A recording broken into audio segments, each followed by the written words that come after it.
Shut up. You're just a high school grad who only knows how to shake her hips at men. Don't talk to me like we're equals. Say whatever you want, but the fact remains that you seduced that guy from the academy. You were probably trying to lure in a teenage boyfriend by charming your students, but then you realized no one takes an older woman seriously, so you switched to a younger teacher instead. That's what really happened, isn't it? I know exactly how women like you think. My wife discovered evidence that the president, Mr. Harris, had been cooking the books, and she submitted it to the company's internal whistleblowing office. Right after that, she received a sudden reassignment order to the head office, even though she had always worked at a branch office. She left for her first day at the head office in high spirits, but came home soon after crying. When I asked her what had happened, she told me that she had been suddenly summoned to the president's office, where she was ordered to wear a name tag that said "Ugly High School Grad." On top of that, Mr. Harris insulted her, saying, "You're the worst kind of woman," using your body and crocodile tears to climb the ladder, and even tried to touch her, forcing her to flee in tears. Furious, I contacted Mr. Harris and told him, "I'll make sure you're finished in society," and swore to make him pay for what he had done. My name is Ryan. I'm a teacher at a private academy. I teach social studies. I just turned 27 this year, and this is only my second year as a teacher, so I don't have much experience yet. In Japan, to become a school teacher, you must complete a teacher training program at a university or junior college and pass the teacher's certification exam. In my case, I completed the training program while I was still in college and passed the exam right after graduating. So, by the time I was 23, I had already met all the requirements to become a teacher. However, I didn't start teaching until I was 26. For 3 years after graduation, I worked as a sales representative at a private company. I believed that gaining experience in the private sector would help me stay connected with everyday society and avoid becoming out of touch as a teacher. That's why I deliberately chose not to become a teacher right after graduation and decided to work in the private sector first. Whenever I start something, I always make sure to prepare thoroughly in advance. This way of thinking and living was deeply influenced by a mentor I met when I was a student. I was born into an ordinary family, but when I was in middle school, my father, who was a company employee, experienced the bankruptcy of the small construction firm he worked for. My father worked for a small construction company, and although his salary was below the national average, my mother also worked part-time, so our family was able to live a modest but decent life without any real luxuries. However, after my father suddenly lost his job, we fell into financial hardship. He quickly found new work, but at his age, it was difficult to get hired as a full-time employee, and he ended up switching between short-term contract and temp jobs. His new wages were lower than before, so my mother increased her working hours, but even so, our total household income remained low. I had been a good student since elementary school, and I decided early on that I wanted to go to college. I had also begun preparing for the entrance exams to attend a competitive high school. My parents worked hard, hoping to increase their income over the next few years, and as planned, I took the entrance exam and was accepted to a top-level school. I continued to earn top grades in high school, but our financial situation didn't improve much. Since I attended a public high school, the tuition wasn't too expensive, but it was clear that college would cost a significantly larger amount. Even in my second year of high school, I was still maintaining my grades, but both my father and mother remained stuck in low-paying jobs. My parents never said anything directly, but from their expressions and behavior, I realized how tough things were, and I began to think about giving up on college and entering the workforce.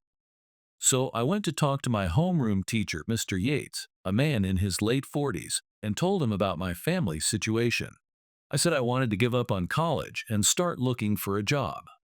Mr. Yates was shocked by my sudden change in plans, especially since I had been maintaining top grades without attending any prep school. He told me, "It's too early to give up. I'm not saying this because I don't want to go to college. My parents might be willing to go into debt for me, but I just can't put any more strain on them. They're already exhausted. When I said that, Mr. Yates responded, "Let me see if there's anything I can do on my end," and asked me to hold off on making a final decision for just a little while. Later on, Mr. Yates called me in and said, "There are several universities that offer scholarship programs," as he handed me brochures for multiple schools. "If you meet the requirements, these universities will waive your tuition. Some even offer scholarships that don't need to be paid back." Aren't the requirements pretty tough? Of course, it's not open to just anyone. You need to prove that your household income is low and also rank among the top few in the entrance exam. It won't be easy, but Ryan, I think you have a real shot at making it. Mr. Yates encouraged me with those words and also spoke with my parents about it. Eventually, I decided to apply to a university and aim for one of their scholarship slots. I already had enough ability to pass the entrance exam, but to earn a scholarship, I had to be among the top few candidates. That meant I had to push myself even harder. I studied desperately all the way to the exam, improved my scores in the subjects I was weak in, and finally earned the scholarship qualification at a university. When the acceptance letter arrived at school, I quietly celebrated with a fist pump filled with joy. Mr. Yates celebrated my success as if it were his own. Thanks to him, I was able to attend college without placing a burden on my parents. Even when my parents and I expressed our gratitude, saying, "It's thanks to Mr. Yates' heartfelt advice and support," he simply looked bashful and never once acted like we owed him anything as he saw me off from school. Naturally, I came to respect and admire Mr. Yates deeply. I wanted to become the kind of adult who could support students in the way he had.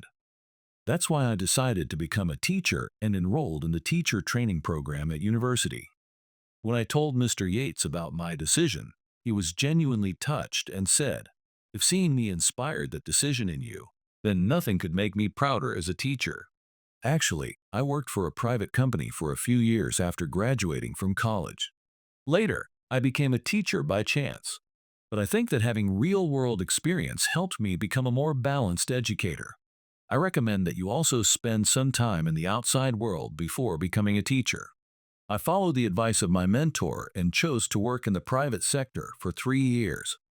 Then, at the age of 26, I finally became a teacher, something I had long aspired to do. Many high schools were hiring at the time, and among them was the affiliated high school of a university where I had studied. I wanted to repay a university for giving me the opportunity through the scholarship program, so I applied for the teaching position at its affiliated high school.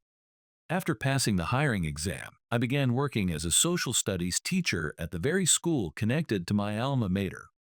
At 27, I was still considered quite young for a teacher, and I wasn't too far removed from my students in terms of perspective. I made it a point to speak with my students on equal footing, never building walls between us, and perhaps because of that, they gradually began to trust me more. Lately, I had been receiving more personal consultations from them. Each time a student came to me with a concern, I was reminded of the time I once considered giving up on college and spoke with Mr. Yates. No matter how small the issue seemed, I always took it seriously. In this way, I had been leading a busy yet very fulfilling life as a teacher. There was actually another big reason why I felt so emotionally content these days. I had recently gotten married. My wife, Mary, is the same age as me, and we met at A Academy.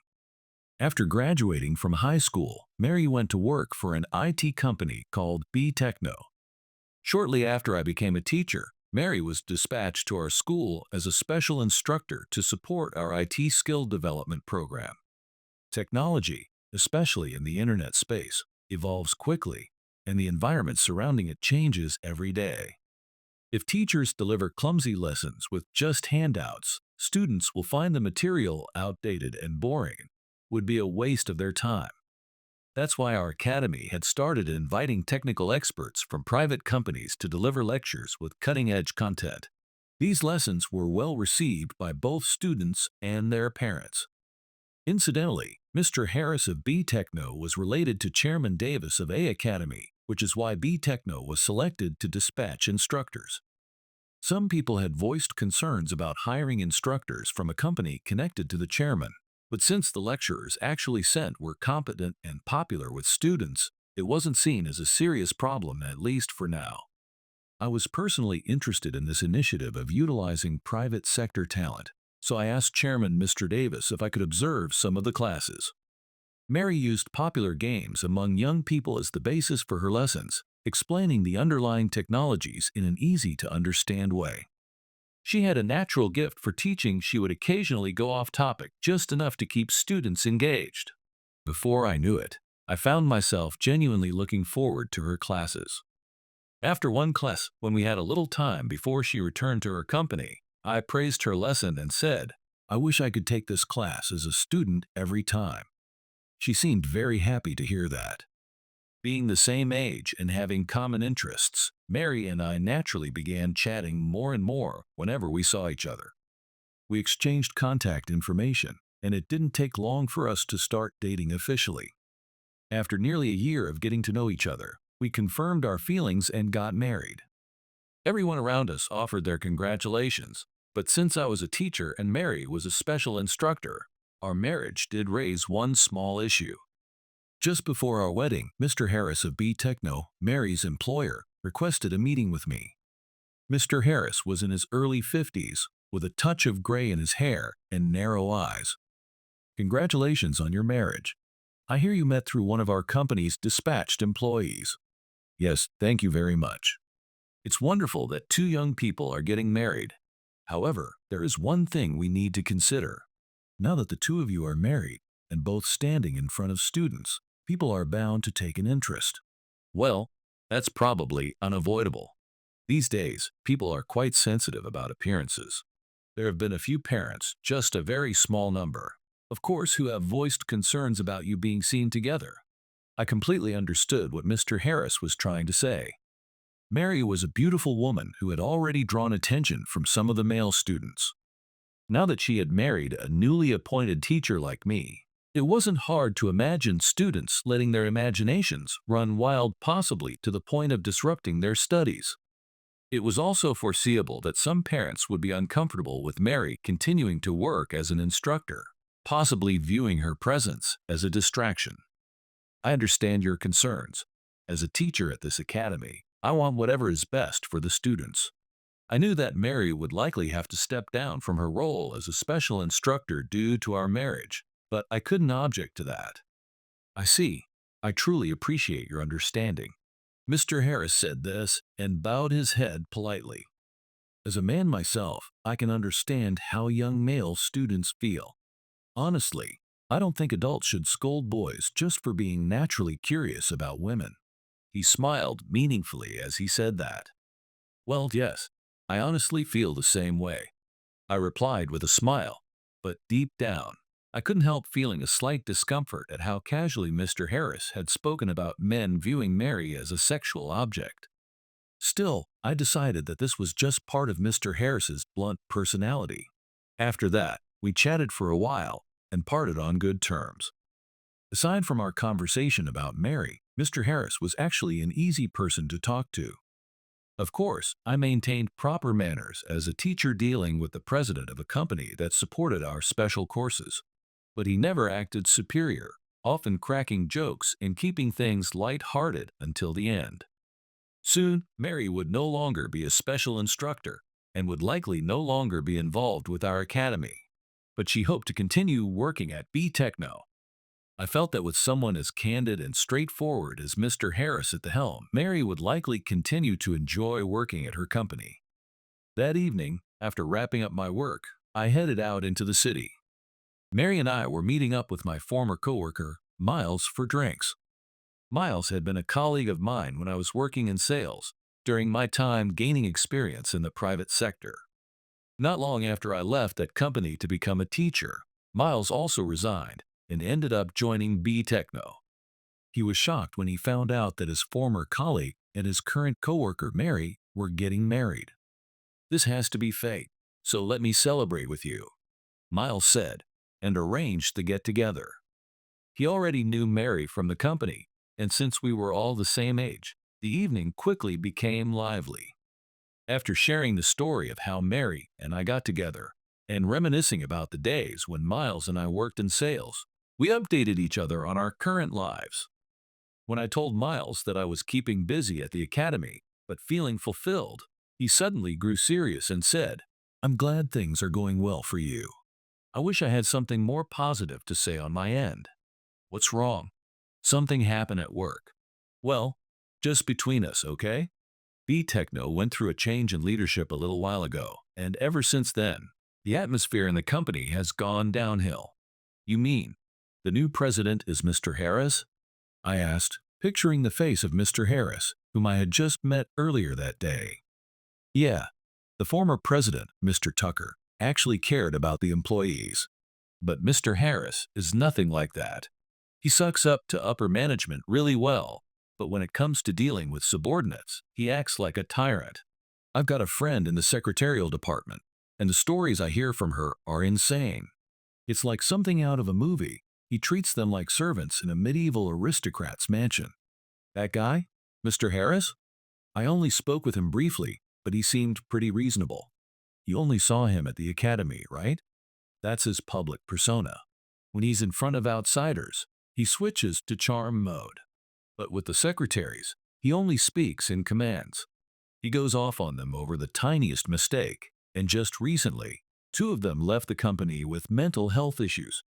And this part's really not for public ears, but he also sexually harasses the young female staff, commenting on their bodies, asking who they're dating, even trying to touch them." "What the hell, that's disgusting." Mary couldn't help but shout in outrage. She didn't work at the main office, so she'd only seen Mr. Harris when he visited the academy and had only witnessed his polished, professional demeanor. Hearing this side of him for the first time left her both shocked and furious. I was shocked, too, and angry. But more than that, I remembered something from earlier that day, when Mr. Harris had made a comment that hinted at seeing Mary in a sexual way. Thinking that Mr. Harris's tendency to sexually harass women had briefly shown through in that moment made a lot of things that had felt off finally start to make sense. Until just hours earlier, I had felt relieved that Mary worked at a company led by someone like Mr. Harris. Now, that feeling had completely flipped into deep concern. He's a habitual abuser, harassing employees and misusing power. And get this, he takes clients to his favorite upscale spots under the guise of business entertainment, living it up on company funds. Technically, he brings business partners, so it counts as official, but he drags along people who clearly don't enjoy that kind of thing. Meanwhile, if someone on the ground needs even a pen, they have to fill out a form justifying it. No one's motivated anymore. Every department is like that now. Honestly, the company's future is looking grim. And to think I switched jobs for this. Miles, you're close with the people in the secretarial department, right? Why not encourage them to report the harassment? I know it's not really my place to say this, but if someone just leaks it on social media and it blows up, even if Mr. Harris tries to cover it up internally, public pressure could force him out." "Whoa, that's a pretty intense suggestion." "It's not intense at all. If you put yourself in the shoes of someone being sexually harassed every day, wanting to do something, anything about it as soon as possible is completely natural. Letting a creep like him stay in power is just wrong. He needs to be taken down now." Fueled in part by alcohol, Mary's anger showed no sign of stopping. Miles and I had to calm her down, telling her that even if something were to be done, it couldn't be without the consent of the people actually suffering under Mr. Harris. Miles said he would keep gathering information and look for a way to bring Mr. Harris's behavior to light in a careful, deliberate way. Even after we got home, Mary was still visibly unsettled.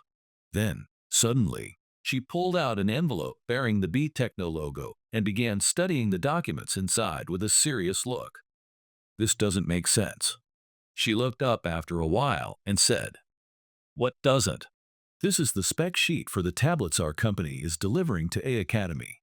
But the specs listed in the contract are all over the place compared to the actual manufacturer's documentation." "What?" "I had worked in sales before, so I was used to reading these kinds of documents. I already knew that A Academy had signed a contract to purchase 400 tablets through B Techno for classroom use, but this was my first time seeing the actual paperwork. I went through it with her, pointing at each item, comparing the contract specs with those of the actual products. You're right. This isn't just a small discrepancy. The CPU is lower grade, the screen resolution's worse, the max data speed's lower. These aren't just downgraded versions, they're previous generation models. And the pre-installed apps are strange too. There are tons of things no class would ever use, and just those apps alone are inflating the unit price by 20%. Why would they do that? According to Miles, Mr. Harris has issues not just with how he treats people, but also with how he handles money. You don't think? The only thing that makes sense is that they're swapping in cheaper tablets and pocketing the difference through kickbacks. The unnecessary apps inflate the price on paper to make up the difference, but most of them are freebies you'd get when signing up for a basic data plan. I bet they're discounting them behind the scenes and only paying half of what's listed. How has no one noticed something this obvious? Mr. Davis and Mr. Harris are family. The decision to hire special instructors and choose educational materials is all handled behind closed doors, probably just between Mr. Harris and his close circle. Even if someone did notice, they're probably too afraid of Mr. Harris's tyranny to say anything. What are we supposed to do with this? I mean, I'm technically an outsider. If we're going to report this, we'd have to go to the police. No need to go that far just yet. B-Techno still has an internal whistleblower hotline that Mr. Tucker set up when he was president. I'm going to report it there anonymously. From what Miles said earlier, there are plenty of people at the main office who are unhappy with Mr. Harris. Even if he finds out about the report, I doubt he'll be able to figure out who sent it. Mary immediately compiled the relevant materials into a file and sent them anonymously through a free email address to the internal hotline. All I could do then was hope the whistleblower office would act quickly and keep a close watch on what would happen next. Several days passed, but there was still no sign that the company had taken any action in response to Mary's anonymous report. Instead, though perhaps it was just coincidence, Mary received a reassignment order to the company's head office. Since she was no longer working as a special instructor at A Academy, she had already requested to be assigned a new position. So she took the transfer as a positive sign that her request had been granted. I was happy for Mary and celebrated with her, but I couldn't shake the uneasy feeling. Was it really just a coincidence that she was being transferred to the head office where Mr. Harris worked, and at this particular timing? That lingering concern turned out to be more than justified, and in a worse way than I had imagined. On the day of her transfer, Mary left home early, giving herself plenty of time to prepare for her first day at the new office. I had to use a substitute day off for the extra classes I had taught at the academy last month, so I was planning to spend the day at home. I had intended to take care of various errands during my free time, but all of those plans were suddenly thrown out the window. Just about an hour after leaving, Mary came back home. I was startled that she returned without even contacting me beforehand, even if she had been sent home early for some reason. When I saw her looking down, her eyes brimming with tears, I rushed over and helped her into a chair. Knowing how strong-willed Mary was, the fact that she had come back crying without a single word told me that something serious had happened, serious enough that I even feared she might have been the victim of a crime on her way to work. But Mary was in such a state of shock that she couldn't speak right away, so I didn't try to force anything out of her. I focused entirely on calming her down. After a while, she finally began to speak and told me what had happened. My ID badge. As she said that, Mary handed me her name badge. Her name was printed on it, but in much larger red letters. There was an insult so vile it was hard to even say aloud. Ugly high school grad. What? What is this? Mr. Harris told me to wear it. Apparently, on her first day at the head office, Harris summoned her and handed her that name tag. I had no idea what his intentions were, but that's what she said happened. My rage surged to the point of clouding my thoughts, but I forced myself to stay calm and focused. No matter his reasons, there was no justification for such behavior. Even if I was furious, I had to understand the situation clearly before reacting. So I gently asked Mary for details about what had happened in Mr. Harris's office, and what she told me was staggering. The moment she entered, Mr. Harris said, "Ah, so you're the Mary who got canned from the academy." I wasn't. Fired. As you already know, Mr. Harris, I got married to a teacher from A Academy, and that's why I was replaced, nothing more. Oh, come on. From the beginning, you just wanted to snag some lively young guy at the school, and once you found one, you quit. So why are you still hanging around this company? You should just retire and enjoy being a housewife. Why would you say something like that? I enjoyed teaching at the academy and gave it my best. I never had any kind of improper intentions. Humph. You can say whatever you want. You never even graduated from college, but you got picked as a lecturer just because you can talk smoothly, and it probably went straight to your head. Surrounded by teenage boys, a woman like you flaunting your so-called charm must have gotten plenty of attention, didn't she? Even if you're the president, that's completely inappropriate. Please take that back. Shut up. You're just a high school grad who knows nothing but how to shake your hips at men. Don't talk to me like we're equals. Say whatever you want, but the fact remains you bagged a guy at the academy, didn't you? You were probably trying to seduce a teenage student and make him your boyfriend. But when you realized no one takes an older woman seriously, you went for a young teacher instead. That's how it went, right? I know exactly how women like you think. That's horrible. As Mary began to cry from the verbal abuse, Mr. Harris sneered. See? When your charm doesn't work, you turn on the tears. That's exactly why I can't stand stupid women like you.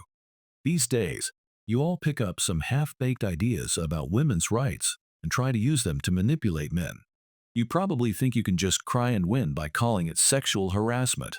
But I'm not one of those spineless seeps. I see through every trick a dumb high school grad like you tries to pull. It was lucky the academy got rid of you before you could seduce any decent male students. If you'd caused a scandal, it would have been on me. But now that you're here at the head office, your usual tactics, your flirtation and crocodile tears, won't work anymore. There's nothing good waiting for you here, so if you've got any sense left, you'd quit now while you still can. Even as Mary broke down completely and covered her face in tears, Mr. Harris showed no sign of backing off.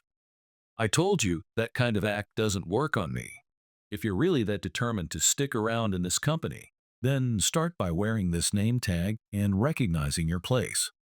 And, let's see, if you're willing to do what I say, maybe I'll make things a little easier for you. As Mary looked up in shock, she saw that Mr. Harris had gotten up from his seat at some point and was now standing close, openly running his lecherous eyes over her body. Overwhelmed with revulsion, Mary instinctively pushed Mr. Harris away and fled the office, then the building. I say apparently because she was so shaken that her memory of what happened afterward was hazy at best. Before she knew it, she was standing in front of our home. Desperate to get away from Mr. Harris, she had somehow made it all the way back without knowing how. Whether she took a train or taxi, she couldn't remember. Her body had simply led her to safety. After managing to get the whole story out, Mary was overwhelmed by a renewed wave of disgust. She clung to me, sobbing uncontrollably, unable to move. I stayed by her side, holding her close, doing everything I could to comfort and reassure her. Eventually, Mary seemed to feel a little safer. Completely drained from the emotional turmoil, she finally drifted off into a quiet sleep. I gently carried her to the bedroom and laid her down to rest. Then I picked up my phone and pulled up Mr. Harris's number, the one we had exchanged during our previous meeting. "Ryan, is it? What can I do for you?" "I think you already know." "Ah, so you're the husband of that woman, Mary, who abandoned her post and left work early today. I suppose she's filled your head with all sorts of nonsense, but it's all lies. I won't entertain accusations based on the words of an employee who walked out on her duties." "I see. So you were expecting this call. That means everything you did to Mary was premeditated." "I'm sorry, but I have no idea what you're talking about. I'm busy, so if you'll excuse me. Allow me to relieve you of that busy schedule." "Huh! You won't be president much longer. You're about to have a lot of free time on your hands. So this is what I get from a man who let some high school educated tramp seduce him into marriage? Pathetic. And how exactly do you plan to remove me from my position? I'm going to bring you down right now. Ha, this is rich. If you're coming here in person, I'll make time for you. Let's see what you've got. After Mr. Harris hung up on me, I didn't bother calling back. Instead, I checked on Mary once more to make sure she was still asleep, then quietly left the house. When I gave my name at the front desk of B Techno's headquarters, I was immediately shown to the president's office. It seemed Mr. Harris had really told reception to let me in if I showed up, which meant one thing: he was absolutely confident that no matter what I said or did, I couldn't touch him. He was sitting there, certain of his power, waiting to mock me from his throne of authority. We'll see if things go the way you think. Muttering that under my breath, I flung the door open and stepped inside. Mr. Harris greeted me with a smug smile. Well, well, you actually showed up. What a touching love story if you ignore the fact that the mighty husband here is being led around by a high school Grad bimbo. Stop calling her that. Mary is my wife, not someone beneath me. Oh, spare me. Another spineless modern man clinging to your sweet little dream of gender equality. It's men like you who've let women get uppity in the first place. Not that you'd ever understand real power unlike me. You call that a philosophy? That's nothing but the nonsense of a deluded tyrant. No, not even a tyrant. You're just a pitiful excuse for an adult who never grew up. Why, you little getting cocky, are we? Maybe I should call the police and report you for trespassing. One police report, and your little teaching career is finished. And your precious wife? I'll fire her. Let's see how you both enjoy living on the streets. No, you're the one who's finished. I said that and slammed a stack of copied tablet contract documents onto his desk. Mr. Harris glanced at the papers, and for the first time, the smug look vanished from his face. What the hell is this? How did you get this? That damn woman gave it to you, didn't she? This is a serious breach of company protocol.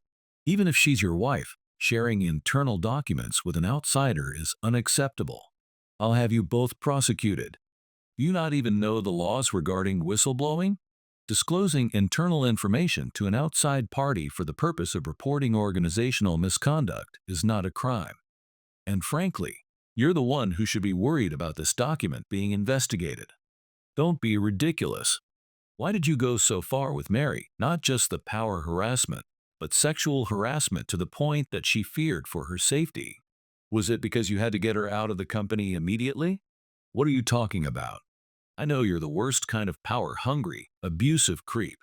But even for someone playing the role of an uncontrollable tyrant, what you did to Mary was clearly over the line. For someone as calculating as you, it was obviously too much. But if I make one assumption, everything suddenly makes perfect sense. I have no idea what you're babbling about. You found out, didn't you, that Mary had reported this contract to the internal whistleblower hotline?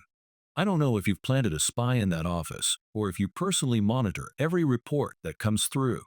But either way, you realized someone inside the company was looking into that contract. That's how you tracked down who might have gotten their hands on those documents and started investigating everyone who could have raised suspicion. Since only you, your inner circle, and a few people at A Academy knew about the deal, narrowing it down wouldn't have been difficult. And eventually, you realized that Mary, who had recently been working at the academy as a special instructor, also had access to that information. What a vivid imagination. Maybe you should try writing novels instead. Forget calling it ordinary. What's truly mediocre is your way of thinking. Even after shutting down the internal report, you panicked at the thought that Mary might go to an outside agency.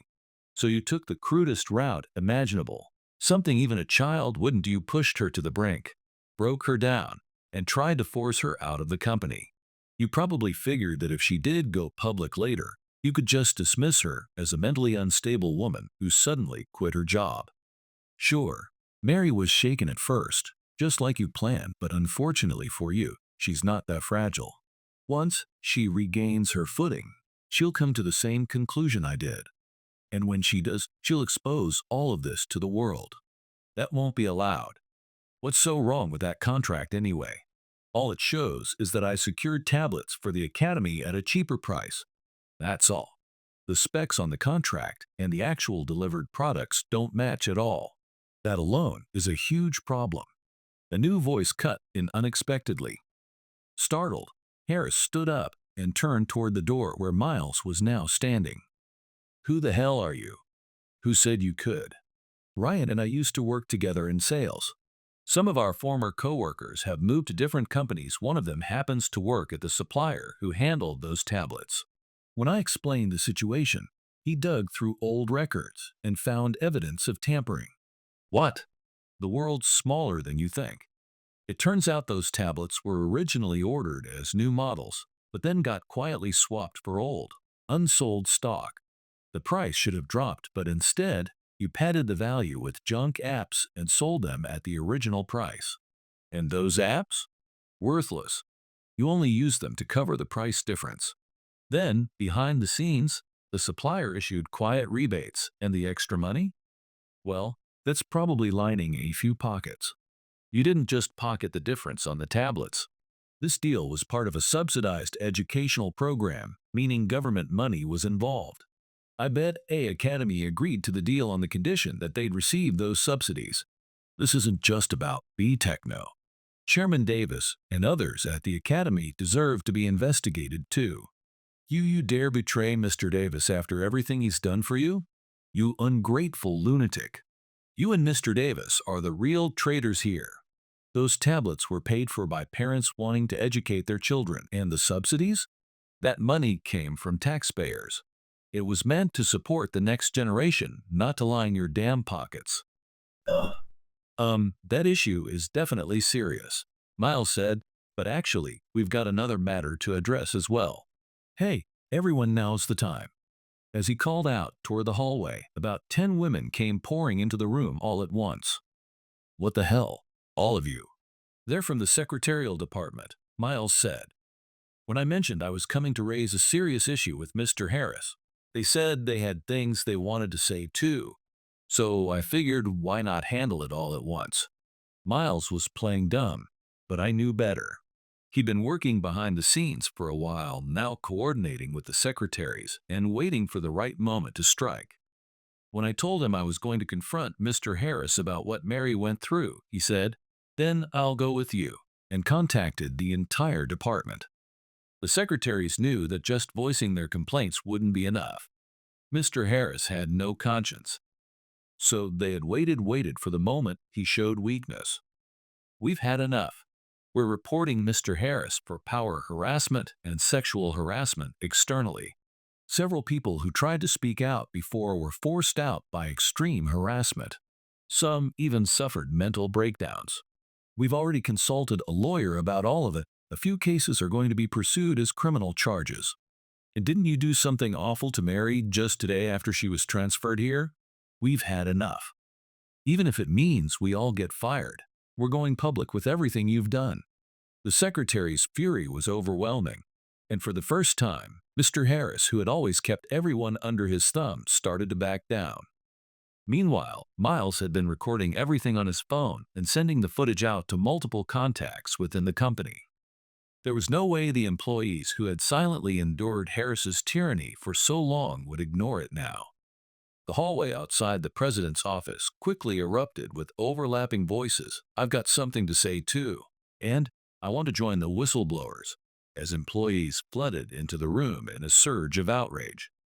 At first, I had been standing face to face with Mr. Harris, but the overwhelming energy of the incoming staff pushed me aside, and I gradually found myself edged out to the side.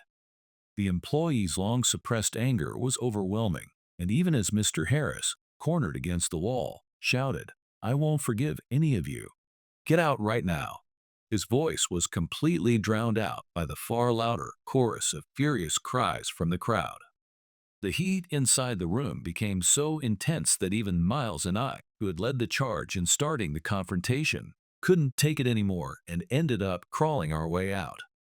Out in the hallway, Miles and I exchanged glances and tried to look back into the president's office, but by then the crowd had spilled all the way into the corridor. completely blocking our view. We couldn't even catch a glimpse of Mr. Harris. The chaos escalated to the point that the police had to step in to bring the situation under control. With the officers' intervention, the employees finally began to calm down, and Mr. Harris was able to escape the crush of bodies that had kept him pinned against the wall for quite some time. He now looked completely spent, barely able to breathe. His suit was a mess, his hair disheveled, and as he was helped out by two officers, it seemed for a moment that he turned his eyes toward Miles and me. But there was no longer any trace of the domineering contempt he had shown before. His eyes were vacant, unfocused. Whether he even recognized me or Miles was impossible to tell. And so, the tablet contract fraud I had exposed and all of Mr. Harris's power harassment and sexual misconduct were brought into the light. His inner circle, along with Chairman Davis and others at A Academy who were involved in the wrongdoing, were all criminally charged and stripped of their positions. Later, Miles told me something surprising. Apparently, during my high school years, Mr. Harris's son had been in the same grade as me. I hadn't noticed at all. Harris isn't an uncommon surname, and I hadn't made the connection until now. His son had been fairly bright and attended an expensive prep school, but he had never once outscored me on a test. While he could accept losing to other students at the same prep school, being beaten repeatedly by someone like me who hadn't even attended cram school was something he reportedly never got over. I had been completely unaware of this at the time. Even now, when I looked at our old yearbook, I could barely recall his face, maybe vaguely familiar at best. But it seemed that his jealousy toward me had been passed on to his father, Mr. Harris. Even Harris couldn't have openly lashed out at me back then, when I was just a student. But when I later became a teacher at A Academy, it gave him the opportunity he'd been waiting for, a chance to avenge his son's wounded pride. When I married Mary, who was working at his company, and he learned that she had discovered his fraud, Mr. Harris decided to eliminate her. He thought that if he could humiliate Mary and force her out, it would both protect his secret and provoke me into retaliation, creating a scandal big enough to get me fired as a teacher too. Mr. Harris had apparently come up with what he thought was a brilliant two birds with one stone plan, protecting himself while taking revenge on me, but he completely failed to realize just how many enemies he had made. In the end, the fire he had started came back around and burned him instead, and the only words that came to mind were, "He got exactly what he deserved." After Mr. Harris was removed, B Techno seemed to become a much healthier workplace, and Mary, having recovered from the shock, returned to the head office with renewed energy and a strong drive to take on her new responsibilities. At A Academy, the scandal involving Mr. Davis and B Techno had triggered a near-total turnover of the school's leadership. Because the incident drew widespread public attention, for a while afterward, tabloid reporters lingered around the school, and I found myself constantly running around trying to prevent them from approaching the students. I felt genuinely sorry for having caused the students unnecessary distress. Still, if that corrupt system of backdoor deals had been left intact, future students would have continued to be exploited. In that sense, exposing it was something that had to happen sooner or later. As the turmoil gradually settled down, I had an unexpected reunion. The person who took over as chairman after Mr. Davis resigned was none other than my former teacher and mentor, Mr. Yates. He had been teaching at a different high school until recently, so I was truly surprised by the encounter. As it turned out, Mr. Yates had lost his wife some years ago and had since remarried. His new wife's family happened to include a prominent figure in the education world, and in light of the recent scandal at A Academy, it was decided that a truly trustworthy person was needed to lead the school. That's how Mr. Yates was chosen. This influential figure had come to know Mr. Yates personally through family ties, and, recognizing his sincerity, had apparently persuaded him quite insistently to take on the role of chairman. I turned the position down more than once, saying it was far too important for someone like me. But they kept insisting that only someone without personal ambition could be trusted in a time like this. Their reasoning didn't always make sense to me, but in the end, I agreed if I could help bring some stability back to the students, it was worth it. Knowing that one of my former students, Ryan, was here definitely gave me the final push. I trust you completely, Mr. Yates. You're the only one who can rebuild this academy after everything it's been through. If there's anything I can do to help, just say the word, I'll do whatever it takes. I knew you'd say that. I don't know how long I'll be in this position, but for now, I plan to give it everything I've got for the students. And I expect you to do the same. Mr. Yates, and I shook hands firmly. I'm determined to dedicate my life to making this academy a bright place, one that opens the door to every student's future.